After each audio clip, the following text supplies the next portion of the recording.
लोकांपर्यंत पोहोचत नाहीयेत, त्याच्यात खूप मोठ्या प्रमाणावर भ्रष्टाचार होतो, म्हणून 2016 साली सरकारचे डायरेक्शन झाले. आता सरकारचे डायरेक्शन झाल्यानंतर महाराष्ट्र शासनाने त्याच्यावर एक GR देखील काढला. त्या GRची तारीख, आता मी जे बोलतेय प्रत्येक गोष्ट डॉक्युमेंट्स सकट बोलतेय, ते सगळे डॉक्युमेंट्स मी गुगल ड्राईव्हवर अपलोड केले. प्रत्येक चॅनलला आम्ही ते गुगल ड्राईव्ह सकट डॉक्युमेंट्स, माझा डिटेल्ड जे मी म्हटलंय त्याच्यातला प्रत्येक ऍस्पेक्ट मी त्याच्यात टाकलेला आहे. तो प्रत्येक माध्यमांनी बघून मग त्याच्यावर नंतर त्यांची स्टोरी करावी. पण आता याचा जो आपण DBT म्हणतोय त्याचा पहिला GR हा 19 एप्रिल 2017 साली निघाला आणि त्याच्यात असं म्हटलं गेलंय की जे पैसे द्यायचे ते DBT अंतर्गतच देण्यात यावे, त्याच्यात कुठेही दुसऱ्या कुठल्याही प्रकारे हे पैसे दिले गेले नाही पाहिजे. आता त्याच्यात असं झालं होतं की महाबीज आहे, MAIDC आहे, KVK आहेत, अशा अनेक गोष्टी ते DBT थ्रू देत नाहीत, कारण हे सरकार स्वतः बनवत आहे. म्हणजे महाबीज जे बनवत आहे, MAIDC जी खतं बनवत आहे, पेस्टिसाइड्स बनवत आहेत, कीटकनाशक ज्याला आपण म्हणतो, ही जी गोष्ट आहे, या गोष्टी ज्या आहेत त्या फक्त याच्या खाली येत नाहीत, म्हणजे DBT खाली येत नाही. त्याच्यानंतरचा तो जो GR आहे तो 12 सप्टेंबरचा होता. त्यानंतर 12 एप्रिल 2018 रोजी, आणि हा GR अतिशय महत्वाचा आहे. या GR मध्ये असं म्हटलं गेलं होतं की मुख्यमंत्र्यांना ही जी 62 लिस्ट आहे, 62 आयटम्सची लिस्ट आहे जे DBT खाली येणार आहेत, ते 62 याच्यात आयटम मध्ये ऍड करण्याचा, म्हणजे त्याच्यात ऍड करण्याची जी आपण ज्याला म्हणतो मान्यता या GR थ्रू मुख्यमंत्र्यांना देण्यात आली. म्हणजे मुख्यमंत्री त्यात वगळू शकत नाहीत, पण त्यांना अधिक जर 62च्या ऐवजी 63 करायचे असतील तो अधिकार मुख्यमंत्र्यांना आहे, असा हा GR आहे. आणि हा अत्यंत महत्वाचा GR आहे. ते पुढे मी सांगेन का ते. त्याच्यानंतर त्यांनी असं ठरवलं, पण मग वगळण्याचा अधिकार कोणाला असावा, तर ती एक समिती बनली होती. त्या समितीत महाराष्ट्र सरकारचे मुख्य सचिव, अतिरिक्त मुख्य सचिव वित्त, अतिरिक्त मुख्य सचिव नियोजन, अशा काही 7-8 जणांना त्यांनी या समिती बनवली. म्हणजे जर DBT मधनं वगळायचं असेल तर जोपर्यंत या समितीचं त्याला होत नाही, त्यांचा होकार येत नाही, तोपर्यंत कुठचीही गोष्ट DBTच्या बाहेर जाणार नाही. आता काय झालं, 2022 मध्ये असं सांगण्यात आलं की बाबा विक्रमी प्रोडक्शन आहे आपल्या इथे, कापसाचं, सोयाबीनचं, ऑइल सीडचं विक्रमी प्रोडक्शन आहे. आणि ते विक्रमी प्रोडक्शन आणि वाढवण्यासाठी आपण काहीतरी उपक्रम राबावा म्हणून 1000 कोटीचं प्रोव्हिजनिंग करण्यात आलं. 1000 कोटी. आता त्याच्यात काय झालं की लगेच पैसे दिसले की सगळ्यांना हाव सुटते. तसंच काहीसं आपल्याला आता बघायला मिळतंय. 2000 आता लोकसभेची निवडणूक जी आहे ती सुरू होणार होती. 17 मार्च पासून आचारसंहिता लागणार होती. म्हणून खेळ कसा झाला तो बघून घेऊया. 12 मार्च 2024 रोजी एक GR निघाला आणि त्याच्यात असं सांगण्यात आलंय की कृषी आयुक्त जे आहेत त्यांना आपण नियंत्रण अधिकारी बनवू. म्हणजे सगळं कोण खरं तर करणार, कृषी अधिकारी जे आहे ते नियंत्रण कृषी आयुक्त करणार. आता तेव्हाच्या काळी कृषी आयुक्त डॉक्टर प्रवीण गेडम म्हणून एक व्यक्ती होते. 15 मार्चला प्रवीण गेडम म्हणतात की हे जो 12 मार्चचा निर्णय आहे की महाबीज किंवा MAIDC किंवा महाराष्ट्र पॉवरलूम कॉर्पोरेशन यांनी ही स्कीम राबवावी, ते चुकीचं होत आहे. कारण या ज्या गोष्टी आपण आता टेंडरिंग करणार आहोत त्या उत्पादन MAIDC करत नाही. MAIDC जर उत्पादन करत नाही तर या DBT खालीच गेल्या पाहिजेत, असं स्पष्ट मत त्यांनी मांडलं. किती तारखेला? 15 मार्चला. आणि असं असताना पुन्हा त्यांच्यावर काय झालं असेल मला माहित नाही, पण 15 मार्चला त्यांनी असंही लिहिलंय की याची पूर्ण माहिती ती मंत्र्यांना दिली गेली आणि मंत्र्यांना सगळं सांगण्यात आलं की हे जी गोष्टी आहेत हे महाबीज किंवा MAIDC बनवत नाही, त्यामुळे कंपल्सरीली आपल्याला डीबीटी म्हणजे थेट शेतकऱ्याच्या अकाउंटमध्ये आपल्याला हे पैसे द्यायला हवे. त्याची वस्तू घेऊन आपण शेतकऱ्याला देऊ शकत नाही असा याचा सरळ अर्थ होता. याच्यानंतर पुन्हा काय होतं की धनंजय मुंडे तरीही सांगून तिथल्या डायरेक्टरना सांगतात आणि एक डेप्युटी सेक्रेटरी पत्र लिहून सांगतात की तसं करायला नको.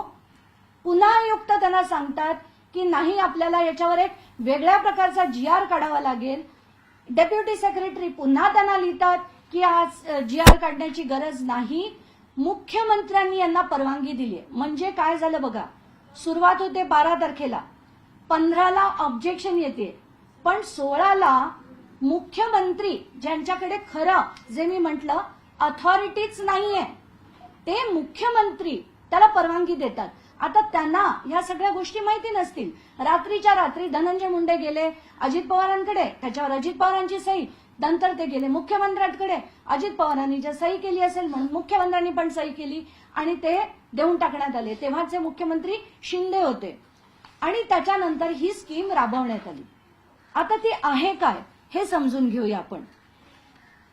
5 गोष्टी होत्या त्याच्यात आहे nano urea, nano DAP, battery sprayer, metaldehyde आणि कापूस गोळा करण्यासाठीच्या बॅगा. आता भ्रष्टाचार आपण म्हणतो, पण हा किती पट झालाय याचा आता तुम्हाला याच्यावरनं दिसेल. जरा ते ऑनलाईन करूया आपण. ह्या सगळ्याचे दर जे आहेत ते मी ऑनलाईन आता तुम्हाला दाखवते. सध्याचे दर आहेत. आणि कसं झालं, नॅनो युरिया आणि नॅनो DAP या इफ्को नावाच्या कंपनीचे. हो,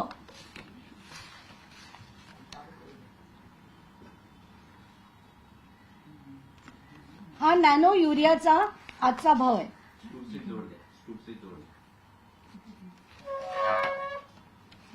हा जर तुम्ही बघितलात 184 रुपये पर लिटर. म्हणजे जर आपण 10 लिटरची बॉटल घेतली तर आपल्याला 184 रुपये पर लिटरला हा नॅनो युरिया मिळतो. म्हणजे 500 मिलीलिटरच्या बॉटलला 92 रुपये पडतात. पण आपले माननीय कृषी मंत्री धनंजय मुंडे यांच्या अध्यक्षतेखाली जे टेंडर काढलं गेलं त्याच्यात तब्बल 220 रुपयाला ही बॉटल घेतली गेली. तब्बल 220. आणि इथे मी जे तुम्हाला दाखवतेय 92 रुपयाला ही बॉटल तुम्हाला एक सिंगल बॉटल घेतली तरी मिळतेय.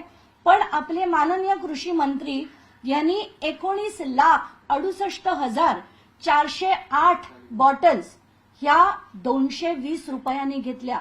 म्हणजे दुपटीपेक्षा जास्त किमतीने त्यांनी या बॉटल्स घेतल्या. नॅनो DAP दुसरं दाखवते. हे नॅनो DAPची बॉटल आहे. याची किंमत आहे 522 रुपये 1 लिटरची. म्हणजे एका लिटरला जर 522 असेल तर 500 मिलीलिटरला ही केवळ 269 रुपयाला पडते. म्हणजे ह्याच्यात आणि किती बॉटल घेतल्यात आपल्या कृषी विभागाने? तब्बल 19,57,438 बॉटल घेतल्या. एवढ्या बॉटल जर घेतल्या त्याचा बाजारभाव आहे 269 रुपये. पण आमच्या माननीय कृषी मंत्र्यांनी 590 रुपयाला त्याची खरेदी केली आहे. आणि हा दोनच मिळून घोटाळा जो आहे तो 88 कोटीचा घोटाळा आहे. आता पुढच्या याच्याकडे जाऊया. बॅटरी स्प्रेअर हा जो आहे. आता हा बॅटरी स्प्रेअर काय प्रकार आहे? तो 2 in 1 आहे. म्हणजे त्याला स्पेसिफिकेशन होते की 16 लिटर ते 20 लिटरचा मधला असला पाहिजे. नंतर त्याला दोन्ही प्रकार पाहिजे, बॅटरी ऑपरेटेड पण पाहिजे आणि हँड ऑपरेटेड पण पाहिजे. तसा हा स्प्रेअर ऑलरेडी MAIDCच्या वेबसाईटवर मिळतोय आणि तो आत्ताच्या घटकेला 2450 रुपयाला घेतला जातोय. आणि MAIDCच्याच वेबसाईटवर तो आता 2946 रुपयाला विकला जातोय. आता ही त्याचा विकण्याचा रेट असताना आपले माननीय कृषी मंत्री त्याचं जे टेंडर फ्लोट करतात ते 3,426 रुपयाला आत्ता विकत घेतायत. म्हणजे याला आपण भ्रष्टाचार म्हणायचं का काय म्हणायचं? 1,000च्या वर जर तुम्ही एक एक बॅटरी स्प्रेअर मध्ये तुम्ही कमवलेत, त्याचे किती घेतले? खरं तर हे 5 लाखापेक्षा जास्त त्याचे लाभार्थी होणार होते, पण बजेट फिक्स्ड होतं. बजेट फिक्स्ड आहे म्हणून त्याचे लाभार्थी कमी करून लाभार्थी एक वाढवला, बाकीचे सगळे कमी केले. तर असे करून जवळजवळ 2,36,427 बॅटरी स्प्रेअर हे घेतले गेले आणि त्याची किंमत जी ठरवली होती ती 3,425 रुपये होती. मेटाल्डेहाइड नावाचा एक म्हणजे गोगलगाई ज्या असतात त्यांचा प्रादुर्भाव झाल्याने कापूस मध्ये त्यांना खूप मोठ्या प्रमाणात, सोयाबीनला खूप मोठ्या प्रमाणात त्रास होत होता. म्हणून मेटाल्डेहाइड जी गोष्ट आहे ती PI इंडस्ट्रीज नावाची एक कंपनी आहे ज्यांचं पेटंटेड प्रॉडक्ट आहे. ते पेटंटेड प्रॉडक्ट खरं तर जेव्हा आपण बल्कमध्ये घेतो खूप स्वस्तात मिळतं, पण रिटेल, जसं मी परत म्हणते, रिटेल आत्ताच्या घटकेला आपण बघूया.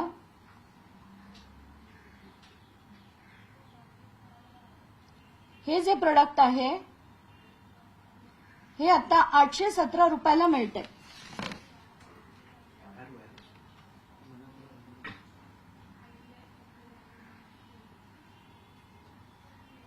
हे आपल्याला सगळ्यांना बघता येईल. 817 रुपयाला ते आता मिळतंय.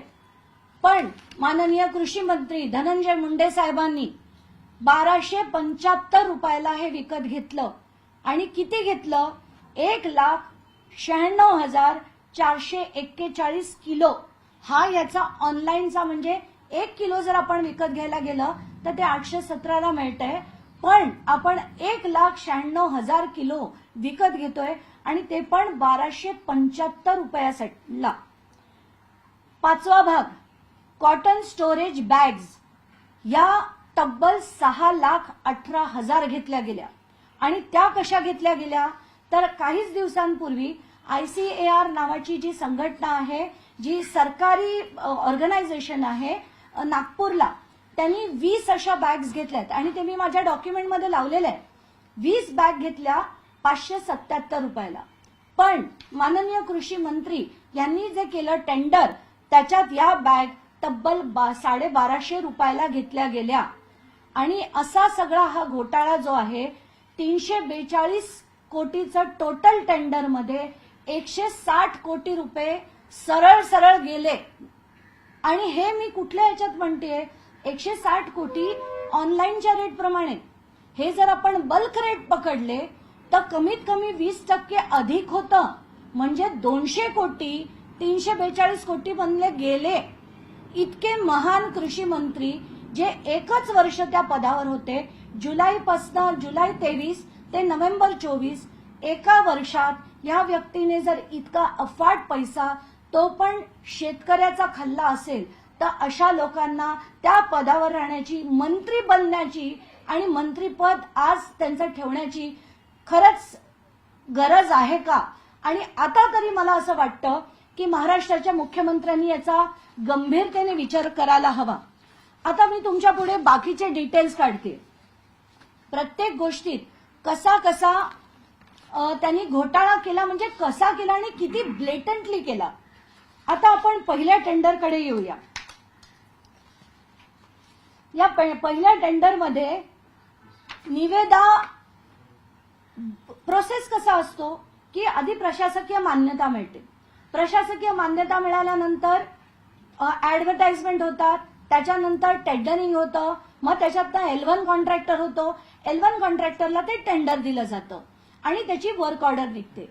माननीय धनंजय मुंडेंच्या अध्यक्षतेखाली आधी पैसे दिले गेले आणि ती पण पूर्ण रक्कम कशासाठी? कच्चा माल विकत घेण्यासाठी.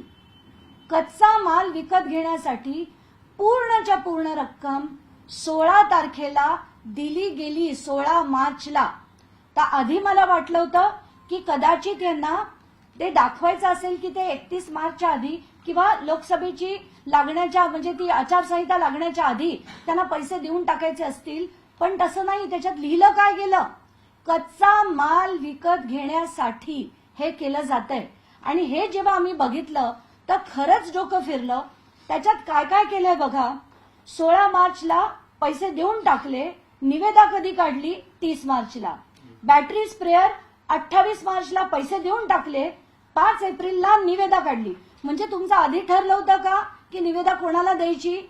कारण आधीच तुम्ही पैसे देऊन टाकताय कच्चा माल विकत घ्यायला आणि मग तुम्ही त्याची निविदा काढताय. हे महाराष्ट्रात आतापर्यंत कधी कोणी ऐकलंच नाहीये. कुठल्याच यंत्रणेने ऐकलं नसेल की असा प्रकार देखील होऊ शकतो. मेटाल्डेहाइड 16 मार्च 2024ला त्यांनी पैसे देऊन टाकले आणि 9 एप्रिलला निविदा निघाली. कापूस साठवणुकीच्या बॅगमध्ये 16 मार्चला पैसे देऊन टाकले आणि 23 एप्रिलला त्याची निविदा निघाली.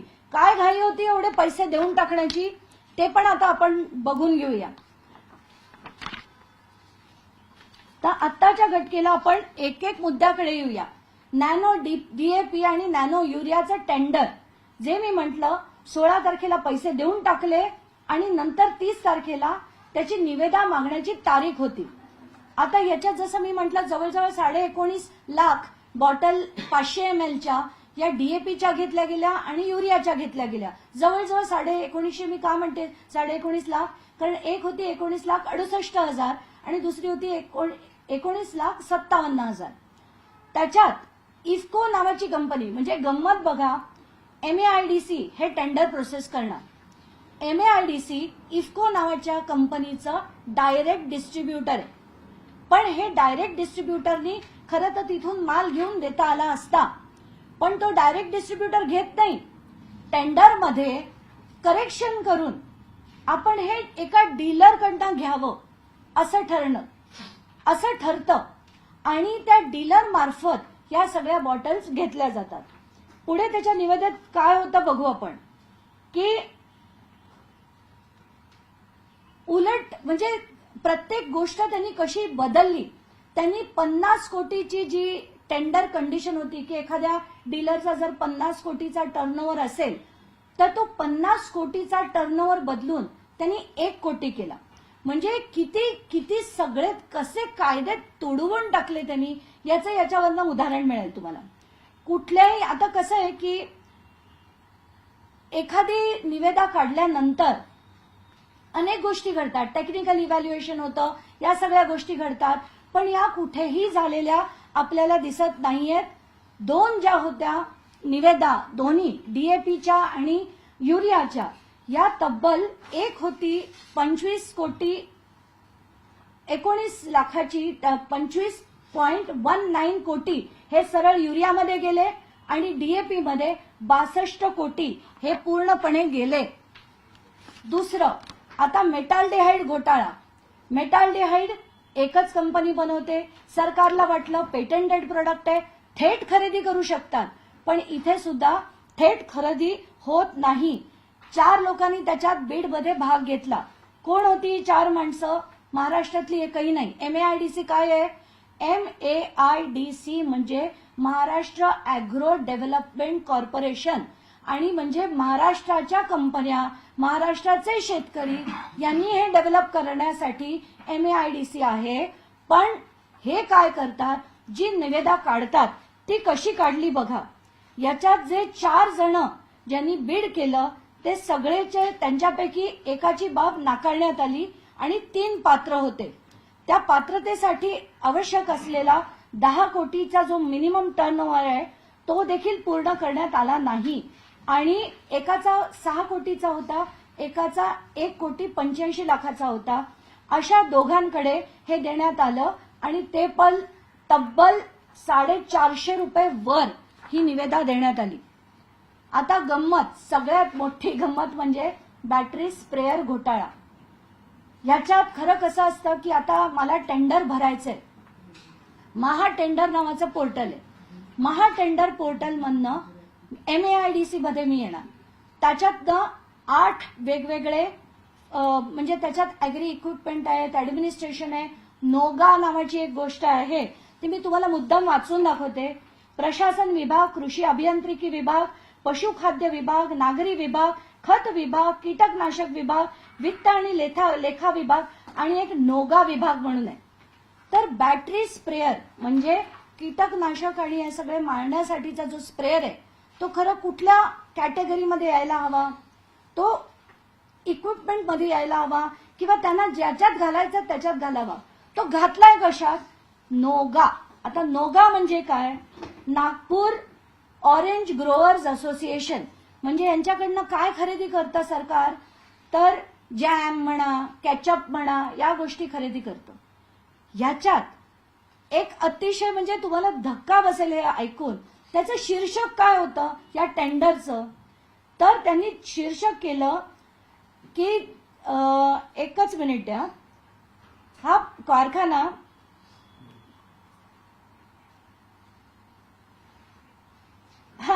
जॅम, केचप इत्यादी उत्पादनाचा कच्चा माल व्हिडिओ अंतर्गत खरेदी केला जातो. तर बॅटरी स्प्रेअर खरेदी निविदा शीर्षक योग्य श्रेणी अंतर्गत प्रकाशित केलं नाही, नोगा अंतर्गत ठेवण्यात आलं. ते देखील कशासाठी हे खूप महत्वाचं आहे. MAIDCच्या कृषी उद्योग ब्रँडला साखर कारखाना जो त्यांचा तिथे जो एक कारखाना आहे पिंपरीला, त्या कारखान्याला आपल्याला लीव अँड लायसन्स द्यायचंय. याच्या खाली ते शीर्षक केलं गेलं. म्हणजे महाटेंडरच्या खाली MAIDC, MAIDCच्या खाली नोगा, नोगाच्या खाली आपल्याला कारखाना भाडे तत्वावर देणं आहे, याच्या खाली दिला गेला. आणि त्याच्यात काही अमुक गोष्टी लिहून टाकल्या. पण आता गंमत म्हणजे फक्त एक 6 नंबरचा आयटम जो बॅटरी स्प्रेअर होता, खरं त्याच्यासाठी ती निविदा होती. पण कसं कॅमोफ्लॅज केलं गेलं, इतकी प्रचंड सुपीक डोकी आहेत या लोकांची. ते पूर्ण कॅमोफ्लॅज करून ही निविदा त्यांनी तो कारखाना भाडे तत्वावर द्यायचा आहे असं सांगून ही टेंडर काढलं. आणि टेंडर भरलं कोणी? तर त्याच्यात सहभागी झाले 6. त्याच्यापैकी एकाला बाद केलं, उरले 5. ह्या 5 पैकी 4 जण इंदोरच्या एकाच गावातले आहेत आणि एक गुजरातचं आहे. म्हणजे MAIDC इतकं छान काम जे करतंय, महाराष्ट्र उद्योग वाढवण्यासाठी करतंय, महाराष्ट्राच्या शेतकऱ्यांसाठी करतंय का इंदोरला बसलेल्या काही लोकांसाठी करतंय, असा प्रश्न याच्यातनं सरळ सरळ दिसतोय. कारण कोणाला कळणारच नाही ना. बॅटरी स्प्रेअर जे सप्लाय करतात ते लोक टाईप करून सर्च काय करणार? Battery sprayer. ते त्यांना मिळणार नाही. कारण टेंडरमध्ये पहिला टेंडर प्रोसेस पूर्ण मॅन्युप्युलेट केला गेला. म्हणजे त्याला जसं मी पुन्हा का म्हणते की महाराष्ट्र टेंडरचं पोर्टल, त्याच्याखाली MAIDC, त्याच्याखाली नोगा, त्याच्याखाली शीर्षक, एक कंपनी आपल्या जे जागा आहे पिंपरीची ती आपल्याला भाड्यावर द्यायची आहे. म्हणून जर त्यांनी टेंडर काढलं असेल आणि छुपेपणाने त्यांनी जर त्याचा बॅटरी स्प्रेअरसाठी टेंडर फ्लोट केला असेल तर किती कंपन्यांना ह्या गोष्टी मिळणार आहेत. म्हणून मी म्हणते की हे जे चाललंय आता, शेवटचा जो भाग आहे ते कापूसच्या जमा करण्याच्या बॅग्स आहेत. जसं मी म्हटलं की ICARनी 577 रुपयाला जर ही बॅग घेतली होती तर मग अशा बॅगा इतक्या मोठ्या प्रमाणावर घेतल्या गेल्या. आणि म्हणजे 20 बॅगला 577 पडतात. तर इतक्या मोठ्या प्रमाणावर 6 लाखाच्या वर ज्या बॅग्स घेतल्या गेल्या त्याच्यासाठी इतका अफाट खर्च 6,18,000 घेतल्या गेल्या. आणि त्याच्यात 42 कोटीचा जर असा इतका अंधाधुंद असा भ्रष्टाचार झाला असेल तर धन्य आहे आमचे कृषी मंत्री, धन्य आहे आपला महाराष्ट्र. कारण आताच्या घटकेला सगळेच्या सगळे, जसं मला म्हणायचं अगदी जेवढे याच्यातले MAIDCचे अधिकारी आहेत, जेवढे डेप्युटी सेक्रेटरी आहेत, कृषी विभागाचे जे अधिकारी आहेत, त्या सगळ्यांना लाईनीवर घ्यायची गरज आहे. आणि हे सगळा हा जो भ्रष्टाचार झालाय हा मी पहिल्या टेंडर मधला म्हटला